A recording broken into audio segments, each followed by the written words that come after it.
Air quality within the facility remains good, and staff and inmates continue to shelter in place. As a note regarding hobby drones or unmanned aerial aircraft systems, they pose a major safety threat to firefighting pilots and firefighters. We urge everyone to leave those at home and keep them out of the fire area. If there's a weather forecast for high fire danger, Southern California Edison will begin preparing for a public safety power shutoff. However, Southern California Edison could shut off the power at any time. They typically try and give 48 hours notice. We're encouraging the public to utilize the alert system Southern California Edison has established for notification of planned public safety power shutoffs. Another program Southern California Edison has that is noteworthy is the Medical Baseline Program. This is designed for families that have at least one person in the household who requires powered medical equipment. Southern California Edison provides financial assistance for the program, but they also give participants special consideration when a public safety power shutoff is a possibility. We encourage members of the public to visit vcemergency.com and select the link to Public Safety Power Shutoff, which will provide all of the information and links to Southern California Edison needed for these valuable resources. Poor air quality remains an ongoing issue in our county as fire personnel work to extinguish the fire.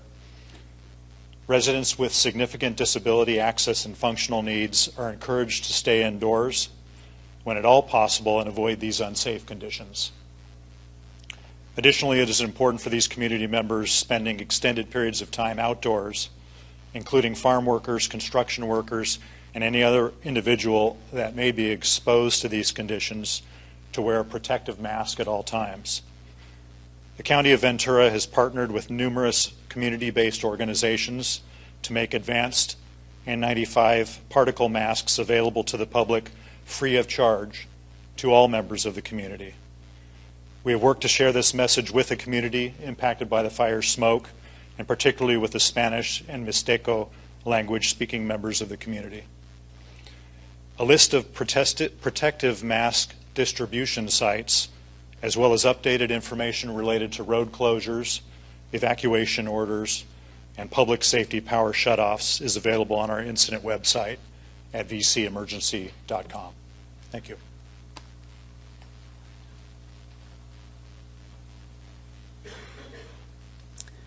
Good evening. I'm John McNeil with Ventura County Fire Department. I'm one of the unified ICs along with the Sheriff's Department and CAL FIRE. Fire crews had a productive day today. We had some challenges. We continue to have challenges with this fire. The challenges are what we're facing is difficult areas to access. This fire started, if you're not aware, up on a high point of South Mountain, which is an east-west ridge system that happens to be in alignment with the weather pattern we have, in particular the wind. So the alignment has caused challenge. The access issues have caused some challenges for the fire crews. But we are making progress on the Somas edge of this fire and the Satakoy edge of this fire, where the fire's actually come down to down to what we call the toe of the slope, or where the steepness goes to flat. We're able to access and reinforce that edge of the fire. So we're feeling more confident after a full day's work today that edge is getting more secure. One of the bigger challenges today, as mentioned by Chief Lorenzen, was on the Santa Paula side. It did get down into the low edges of the slope, but it also got into alignment with a little bit of a wind shift that was forecast. It came more out of the southwest instead of the southeast instead of the northeast. And that alignment got it into the riverbed in between the city of Santa Paula and the mountain itself, and it did threaten some structures. We brought in reinforcements in there, not only by ground, but a lot of the aircraft that you saw flying today or heard flying today was in that particular area. In the end of that stand, we had two structures that sustained some damage. We're in there now looking at the specifics of that damage, but that was the outcome of that.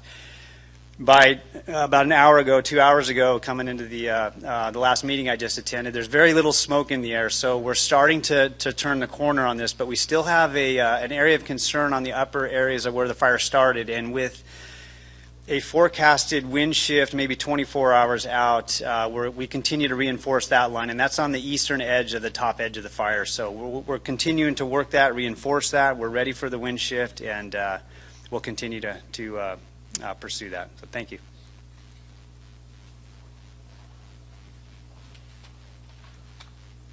Good evening, everyone. Ryan Cattell with the National Weather Service. The main weather story is that we are expecting similar weather conditions over the next 24 hours to what occurred last night when the fire began. The fire currently is in between two different weather regimes. On the west side of the fire, there is a sea breeze that's bringing light winds around 10 miles per hour with humidities around 20%, which is much better than the eastern side of the fire, which is still experiencing northeast winds with gusts around 20 miles per hour and humidities around 4%, which is very low. For tonight, we are expecting the northeast winds to once again fill over most of the fire with wind gusts between 20 and 30 miles per hour. Isolated wind gusts around 35 miles per hour are possible over the peak of South Mountain. The humidities will be around 5% or even lower, and all these parameters are very similar to last night, again, when the fire began. These conditions will continue through tomorrow morning, and then by tomorrow afternoon, we are expected the sea breeze and a wind shift again. This wind shift should be a little bit more pronounced than today, and push deeper into the fire than it did today. So while the wind speeds will be weaker, around 10 miles per hour, than the northeast winds tonight, and the humidities are higher, that wind shift and the timing of that does cause some concern for the fire efforts. But we are expecting those improved humidities at least to push deeper into the fire tomorrow. For Saturday night into Sunday, the northeast winds should pick up again, but they are expected to be much weaker by about 10 miles per hour than what occurs tonight. So that is improved conditions. We do have a red flag warning out that's now in effect through 6 p.m. tomorrow. And that includes the areas of Los Angeles, Ventura County interior mountains, as well as the Santa Clarita Valley and the Ventura County valleys, which includes the Maria fire. Even though the winds are much weaker than what we saw earlier this week, as we all witnessed last night, the environment is still very conducive for dangerous and erratic fire behavior. And so we definitely urge the public to use extreme caution with anything that might start a new fire. Thank you. At this point, we're going to open up for questions. Do we have any questions regarding fire operations? Yeah, I have one. So what happens when you have one fire after another fire after another fire after another fire is fatigue? What is the impact of fatigue on our firefighters? Oh, that's a great question. I mean, I can speak to my own experiences out there. I'll speak to a leadership concern when you have that many firefighters in steep, dangerous terrain. Is the sharpness at how they at which they think. So that is the biggest concern. How we watch that a lot of different ways. We get to know our crews we work with, and a big part of that is knowing what their limits are, right? So, and we play that against how long they could sustain the effort, and this is a pretty legit effort. I don't know another way to say that, but so it's got a lot of concern for the leadership to make sure that they're monitoring that. But the key is just the sharpness in how they decide and what the decisions they make. So it's a good question. Any other questions? Thank you, Chief. Thank you. Do we have any questions for law enforcement?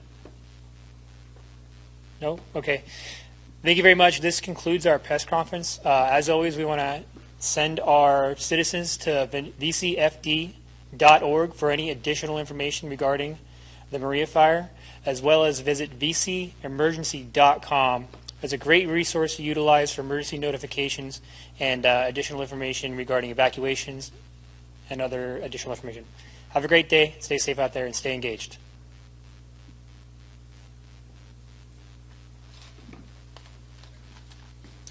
We will be doing a Spanish press conference in 5 minutes.